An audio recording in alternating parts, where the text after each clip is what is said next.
I still remember the weight of that diploma in my hands. Business administration, magna cum laude. 4 years of night classes while working full-time at Hartman and Sons Plumbing. 4 years of balancing textbooks on my lap during lunch breaks, of turning down dates and weekends with friends because I had a paper due or an exam to study for. But I did it. I actually did it. The graduation ceremony was on a Saturday morning in May. The sun was bright, almost blinding, as I walked across that stage. I could hear my parents cheering, or at least, I thought I could. When I found them afterward in the crowd, Mom hugged me briefly, her perfume overwhelming, and Dad patted my shoulder the way he always did. Firm but distant. "Proud of you, Mandy," he said. Using the nickname I'd outgrown a decade ago, my sister Rachel was there too, standing slightly apart in her cream-colored sundress, phone in hand. She glanced up long enough to offer a smile that didn't quite reach her eyes.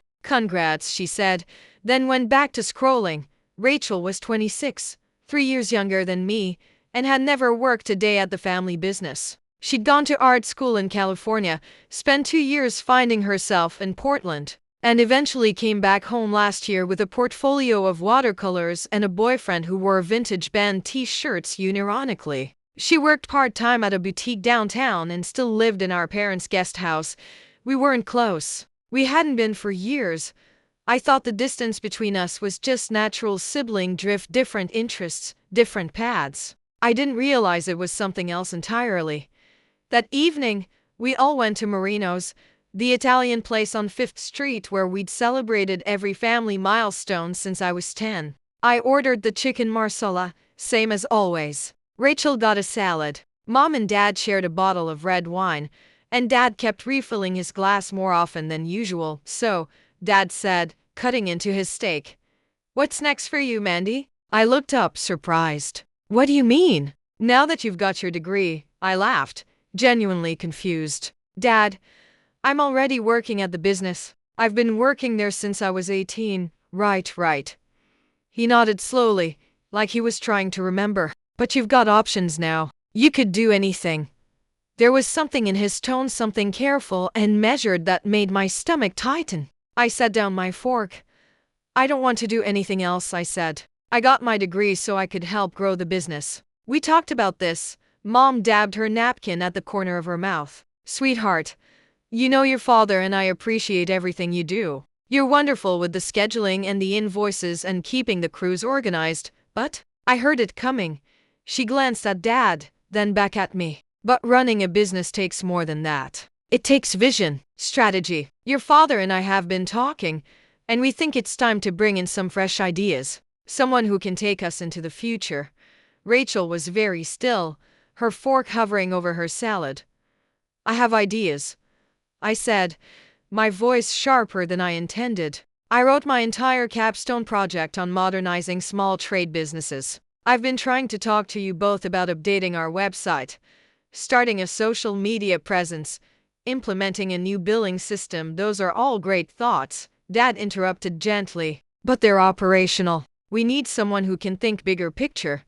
"I'm thinking bigger picture," I said, and I could feel my face getting hot. "That's literally what I went to school for."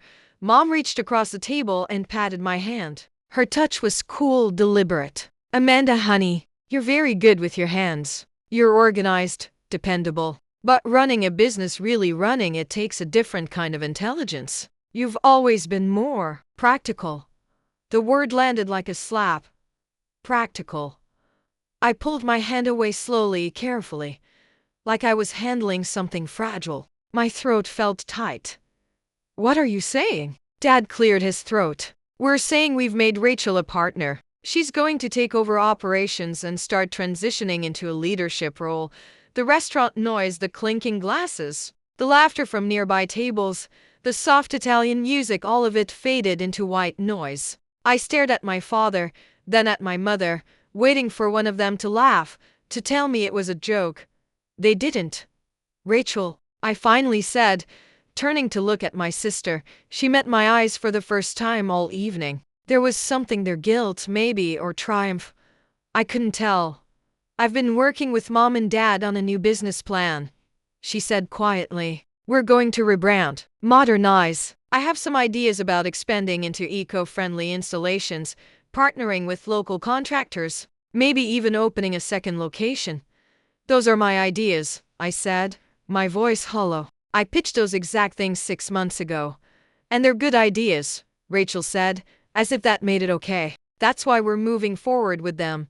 I looked at Dad. I've worked 60-hour weeks for 11 years. I've handled every crisis, every angry customer, every emergency call at 3 in the morning. I put myself through college while working full-time. And you're giving the business to someone who's been back in town for 1 year. It's not about hours worked, Mom said, her voice patient, like she was explaining something to a child. It's about capability. Rachel has a creative mind. She sees possibilities. And I don't. No one answered. I stood up, my chair scraping loudly against the floor. Several nearby diners glanced over. Amanda, Dad started. No, I said. I'm done. I walked out of Marino's and didn't look back.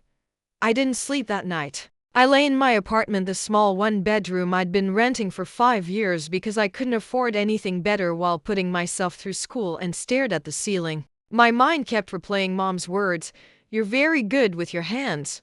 Not the right kind of intelligence. Practical. At 3:47 a.m. I made a decision. Monday morning, I walked into Hartman & Sons at 7 o'clock a.m., same as always. The office smelled like coffee and old paperwork. Maria, our office manager, looked up from her desk and smiled. "Morning, Amanda. Congrats again on graduating." "Thanks, Maria."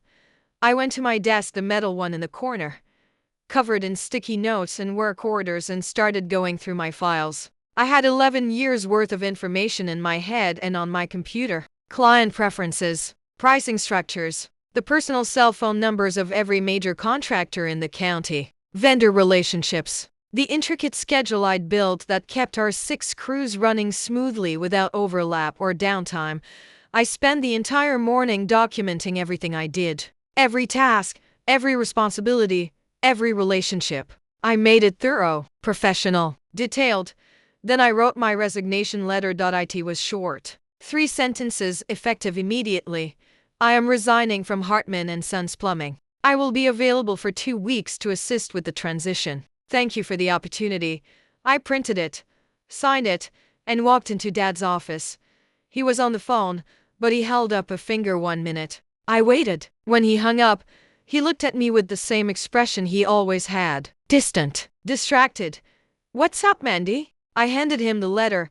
He read it once, then looked up at me, genuinely confused. "What's this about?" "I'm resigning, because of dinner on Saturday." He shook his head. "Come on. Don't be dramatic." "I'm not being dramatic," I said. "I'm being practical." I watched him register the word, saw the flicker of understanding. "Amanda, let's talk about this." "There's nothing to talk about. Rachel's the partner now. She can handle things. You know, she doesn't know the day-to-day operations, then she'll learn," I said. "The same way I did. By doing it." I turned to leave, but Dad stood up. "Amanda, wait. You're upset. I get it. But I'm not upset." I lied. "I'm just done working 60 hours a week for a company that's never going to be mine. We need you." "No," I said. "You need someone to do the work you don't want Rachel to do. There's a difference."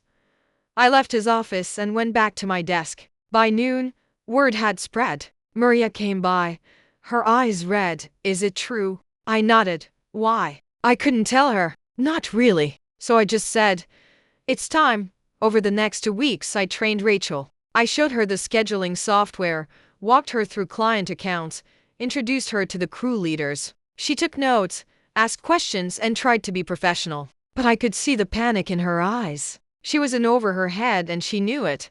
Mom came by the office on my last day. She brought a card and a small gift bag. "We're going to miss you," she said. I didn't open the card. I didn't look in the bag. "No.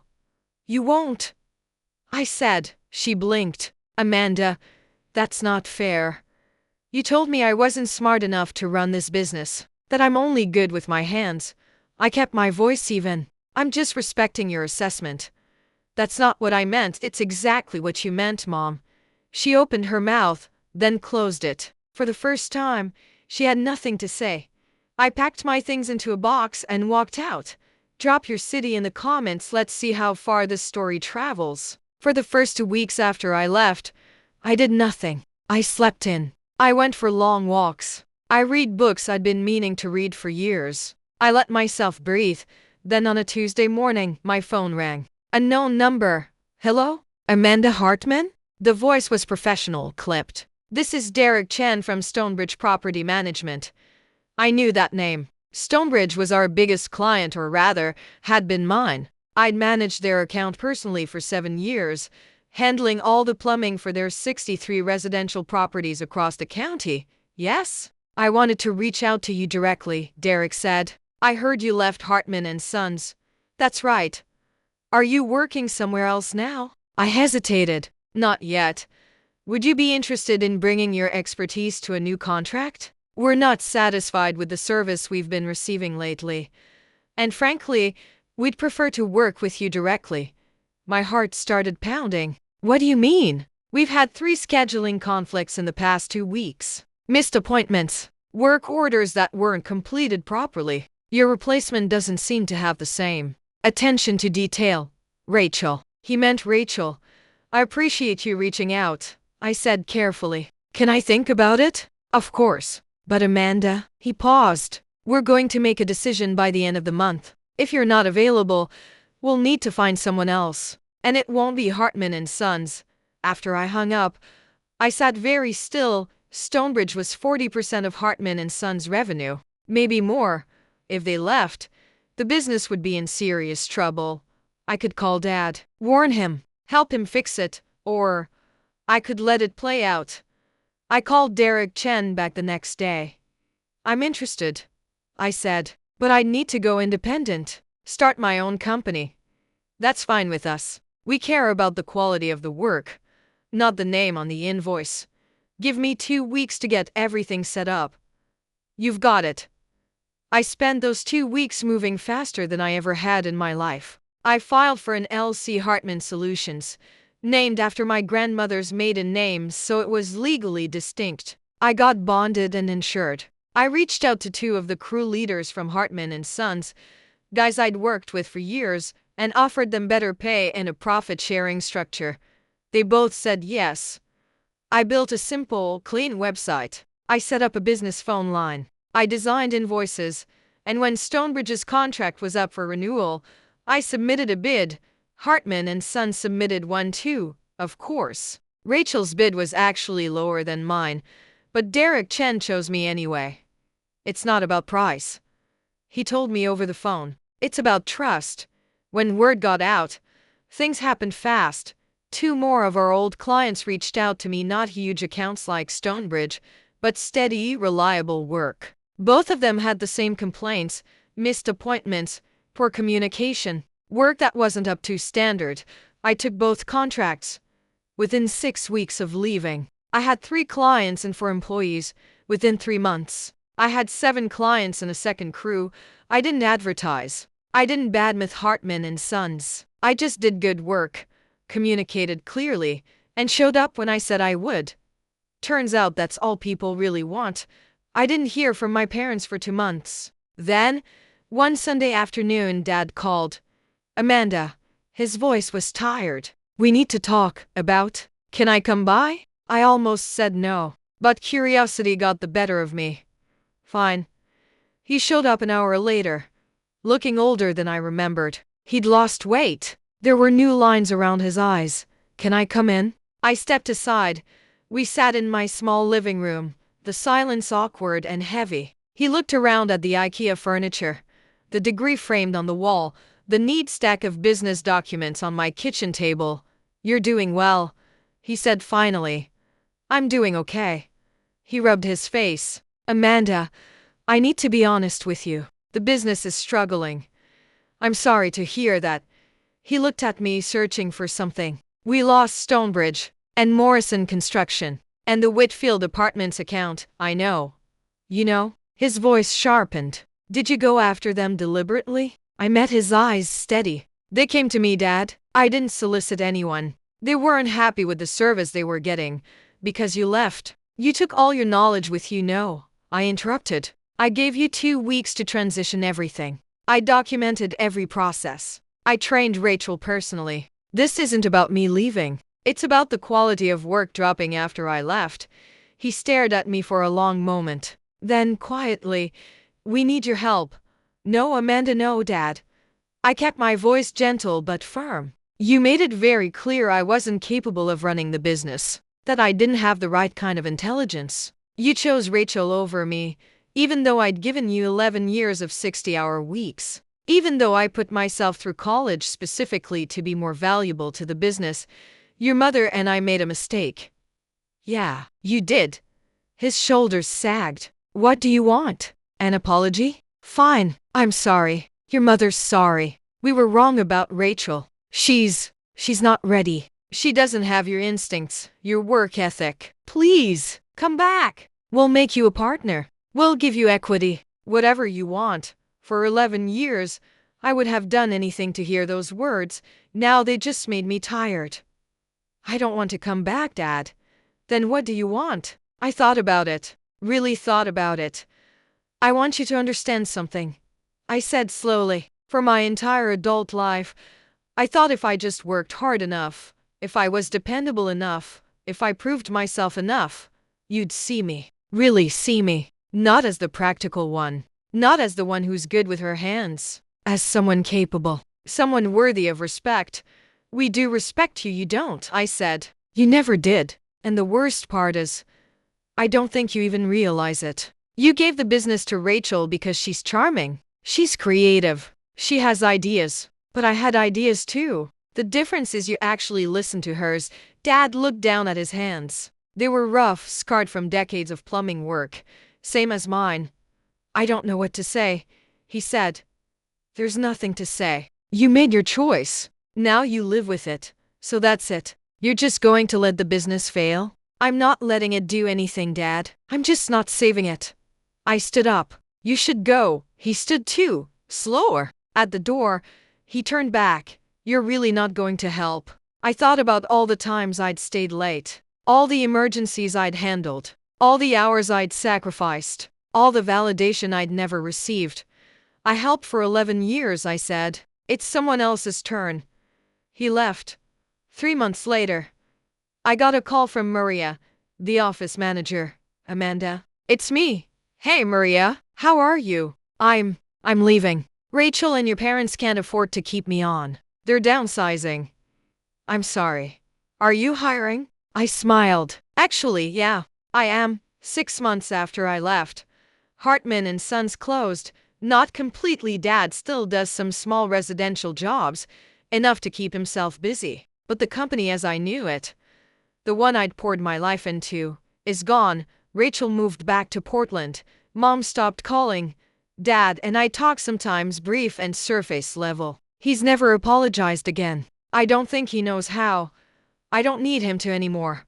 My company is small. We're not going to be a big empire. But we do good work. We treat people fairly. Our clients trust us. My employees respect me.